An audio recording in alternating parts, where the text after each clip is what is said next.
చర్చ చూడటం ద్వారా వాళ్ళు కూడా తెలుసుకుంటారనైతే ఇవన్నీ చెప్పారు క్షేత్ర స్థాయిలో ఎలా ఉంటాయనేది.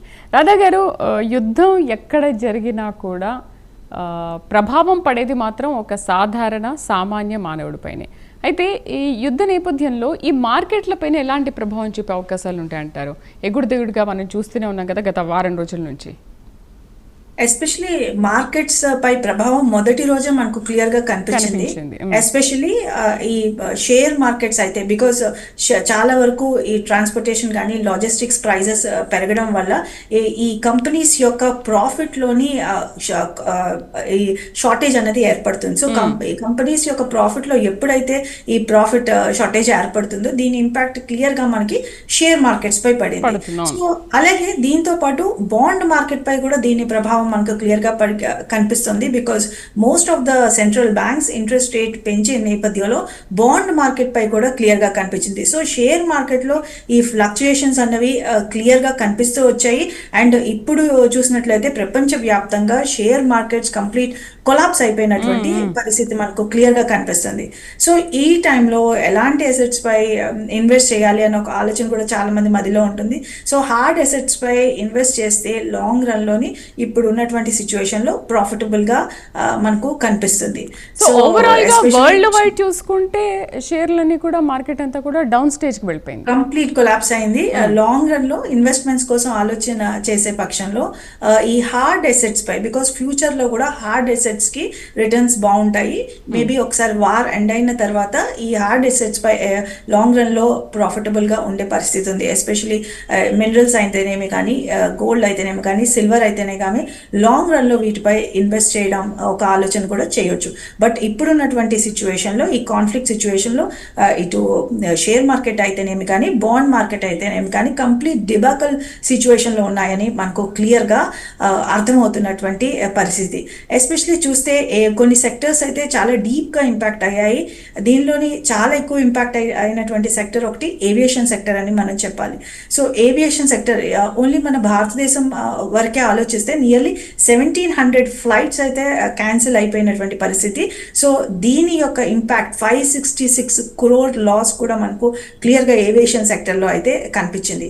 అండ్ ఈ ఏవియేషన్ సెక్టర్ లో రాబోయే కాలంలో ప్రీమియమ్స్ కూడా పెరిగాయి, అలాగే ఇన్సూరెన్స్ కూడా పెరిగింది. కాబట్టి సో ఎస్పెషలీ మిడిల్ ఈస్ట్ కి వెళ్ళాలనుకుంటునే వాళ్ళ టికెట్స్ పైన కూడా దీని ఇంపాక్ట్ క్లియర్ గా ఒక 10,000 రూపీస్ వరకు ఇంపాక్ట్ కూడా క్లియర్ గా చూపించే పరిస్థితి కూడా మనకు కనిపిస్తుంది.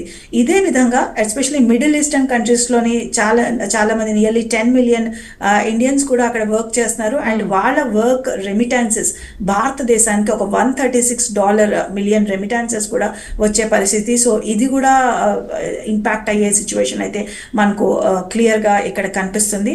అలాగే నియర్లీ 8,000 మంది ఇంకా మన భారతీయులు ఇరాన్ లో ఉన్నటువంటి పరిస్థితి కూడా ఇక్కడ మనకు క్లియర్ గా కనిపిస్తుంది. సో ఇటు ఎక్స్పోర్ట్స్ పైన కూడా మనం ఇంపాక్ట్ చూసాము. Especially fresh fruits and vegetables 200 ships వరకు ఈ స్ట్రెయిట్స్ ఆఫ్ హార్మజ్ దగ్గర మన భారతదేశానికి చెందినటువంటి షిప్స్ అన్ని కూడా నిలిచిపోయాయి. And especially fresh fruits and vegetables items ఈ మిడిల్ ఈస్టర్న్ కంట్రీస్ కి మనం ఎక్స్పోర్ట్ చేసే పరిస్థితిలో.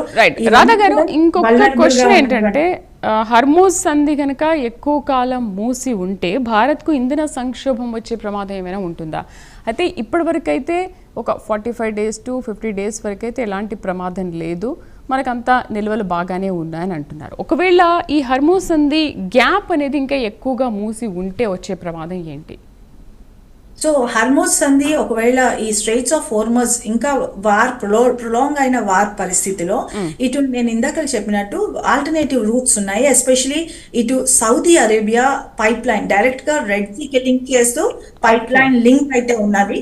అలాగే దీంతో పాటు ఇటు యుఏఈ కూడా ఈ డైరెక్ట్ రెడ్ సీ కనెక్ట్ చేస్తూ ఒక ఇన్ఫ్రాస్ట్రక్చర్ అయితే డెవలప్ చేసుకుంది. దీంతో పాటు Cape of good hope, especially మనం ఆఫ్రికా త్రూ ఆఫ్రికా మనం కనెక్టివిటీ కూడా చూడొచ్చు. So Cape of good hope. Only thing ఇక్కడ ఏంటంటే ట్రాన్స్పోర్టేషన్ కాస్ట్ అనేది ఎక్కువ అవుతుంది అండ్ 25 to 30 days ఎక్స్ట్రా పట్టొచ్చు. Straight of Hormuz most feasible way of transportation గా ఉండేది. సో దీనికి ఆల్టర్నేటివ్స్ ఉన్నాయి. అండ్ ఎస్పెషల్లీ మనకి రష్యా దగ్గర నుంచి కూడా మనం ఆయిల్, అంటే రష్యా ఆల్రెడీ ట్రాన్స్పోర్టేషన్ లో ఉన్నటువంటి ఆయిల్ కూడా మనం తీసుకోవడానికి అవకాశం అయితే ఇక్కడ క్లియర్ గా ఉంది. సో షార్టేజ్ అంటూ ఏర్పడదు అని నా ఉద్దేశం. బట్ లాంగ్ రన్ లో వార్ ప్రొలాంగ్ అయినటువంటి పరిస్థితిలో, బికాస్ మనకు డిస్టెన్స్ పెరుగుతుంది అండ్ నంబర్ ఆఫ్ డేస్ పెరుగుతాయి and transportation and supply chain logistics route కూడా పెద్దదైన పరిస్థితిలో ప్రైస్, దీని ఇంటర్నేషనల్ ఆయిల్ ప్రైస్ పైన అయితే దీని ఇంపాక్ట్ కనిపిస్తుంది. సో ఇంటర్నేషనల్ ఆయిల్ ప్రైస్ పెరిగితే మన మీద కూడా అది ఇంపాక్ట్ పడే అవకాశం అయితే ఇక్కడ క్లియర్ గా కనిపిస్తుంది.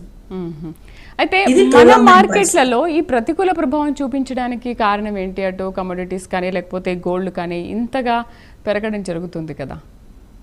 మనం గోల్డ్, పెట్రోల్ తర్వాత మనం ఎక్కువగా దిగుమతి చేసుకునేటువంటి product and gold and diamonds, and largely మనం ఈ వెస్ట్ ఏషియా నుంచి గోల్డ్ అండ్ డైమండ్స్ ఇంపోర్ట్ చేసుకుంటున్నటువంటి పరిస్థితి.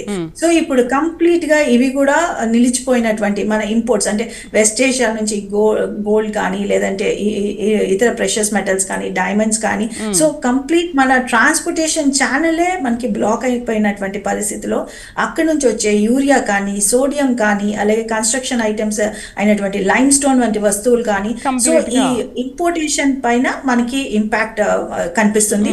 సో ఈ ఇంపోర్టేషన్ ఆధారంగా చాలా ఇండస్ట్రీస్ అండ్ ఎంఎస్ఎంఈ యూనిట్స్ నడుస్తున్నాయి. Especially gold and jewellery manufacturing units, అది మన ఎస్పెషలీ మన ఆంధ్రప్రదేశ్ వంటి ప్లేసెస్ లో చాలా ఈ gold and silver manufacturing units కూడా ఉన్నటువంటి పరిస్థితిలో, అండ్ చాలా వరకు సోడియం కూడా మనం ఈ వెస్ట్ ఏషియా నుంచి ఇంపోర్ట్ చేసుకుంటున్నాం, కెమికల్స్ ఇంపోర్ట్ చేసుకుంటున్నాం. సో ఈ ఇంపోర్ట్స్ అంటే కావాల్సినటువంటి రా మెటీరియల్స్ లేక ఎంఎస్ఎంఈ యూనిట్స్ పై దీని యొక్క ప్రభావం అయితే కనిపిస్తుంది. రైట్ పవన్ గారు, సో ఇప్పటి వరకు అయితే వచ్చిన ప్రాబ్లం ఏమీ లేదు, అంతా మనం సేఫ్ పీరియడ్ లోనే ఉన్నామని అంటున్నారు. బట్